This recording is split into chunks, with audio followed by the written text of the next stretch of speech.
In Minneapolis, Minnesota, a city once celebrated for its vibrant culture and beautiful lakes, a horrific act of domestic violence shattered a family and left a community in mourning.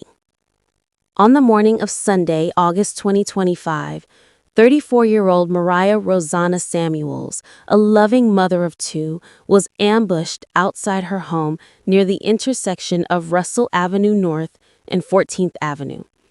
As she tried to get to her car, she was brutally gunned down, shot 10 times in a calculated and cold-blooded attack. The suspect, a man in his mid-30s with a violent past, had recently been released from prison. He had been in a tumultuous relationship with Riah, marked by stalking, threats, and escalating abuse. Despite Riah's efforts to protect herself, including filing for a restraining order, the danger continued to grow. According to Minneapolis police, they believe this was a domestic violence-related incident. Officers rushed to the scene, but the suspect fled before they arrived. As of now, no arrests have been made, and investigators are working to track down the man responsible for this senseless act of violence. Riah Samuels was a beautiful, vibrant woman with a warm heart and a deep love for life. At just 34 years old, she was a devoted mother of two young children and had recently celebrated her birthday with family and friends.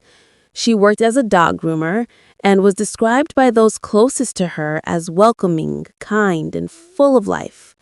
But behind her bright smile, Riah was fighting a terrifying battle, one that would tragically end in the most devastating way. Riah had been in a relationship with David Wright, a man who had just been released from prison after serving several years. Despite his troubled past and the red flags that appeared early on, Riah chose to give him a chance, believing in love and redemption. In the beginning, things seemed perfect. They shared affectionate moments and even posted their relationship publicly on social media. But the bliss didn't last. David began to reveal a darker, controlling side. His possessiveness grew, and his behavior became increasingly alarming. Having spent a long time behind bars, David carried with him a prison mentality, one that viewed Riah not as an equal partner, but as someone he owned. As his temper escalated, Riah tried to leave him. She wanted to protect herself and her children, but David refused to let her go. In his mind, if he couldn't have her, no one else would. Riah endured a terrifying cycle of abuse. David would threaten her, then try to win her back with sweet words. He stalked her, often showing up outside her home late at night, watching her movements, making her feel like she was never safe. Riah bravely tried to protect herself. She went to the authorities and filed for a restraining order, hoping it would stop him. But David ignored it completely, continuing to stalk her and post cryptic, obsessive messages about her online. One of his posts read, "I miss this. Love is great. Minds." When Riah didn't respond to his attempts to reconcile, his tone shifted from apologetic to threatening. In one message, he poured out apologies. "I love you, Riah, and I'm truly sorry for the hurt I caused you.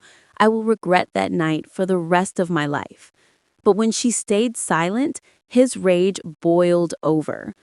Days later, he sent a chilling message filled with anger and hate, accusing her of being with another man and hurling insults at her. Riah knew the danger she was in. In August 2025, she made a desperate plea for help on social media, describing the abuse she was enduring. One post read, "The night before last, I got threatened with a gun and had hands put on me because I wanted to break up. My spirit is broken, but that's temporary. Y'all be safe out there, though. Have a great Saturday." In another post, she condemned abusers. No man can call themselves a man after putting their hands on a woman physically in any shape or form. Replace the word man with coward. Riah hoped that by speaking out publicly, it would deter David and bring attention to her situation, but instead, it enraged him even more. In the early hours of Sunday morning, just hours before her death, Riah posted one last desperate message.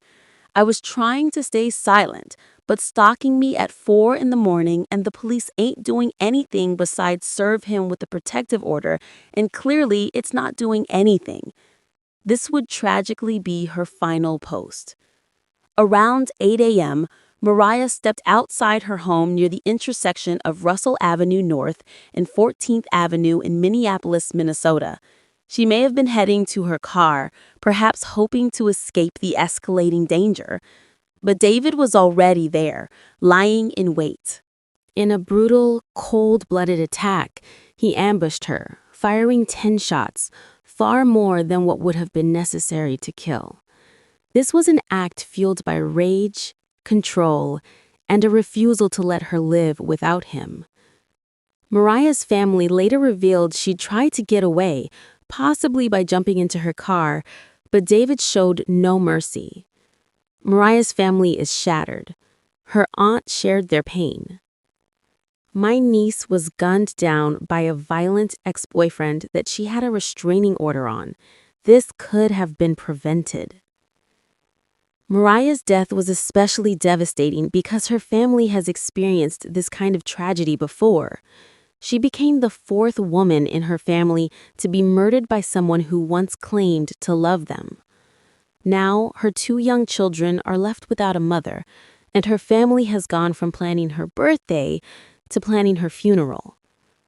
Riah was beautiful, vibrant, and always stuck to herself. She did not deserve this. We are heartbroken beyond words. Her loved ones are calling for change, for better protection for domestic violence victims, and for people to take warning signs seriously. Believe the red flags. Don't underestimate them. Don't think, "He won't do it to me."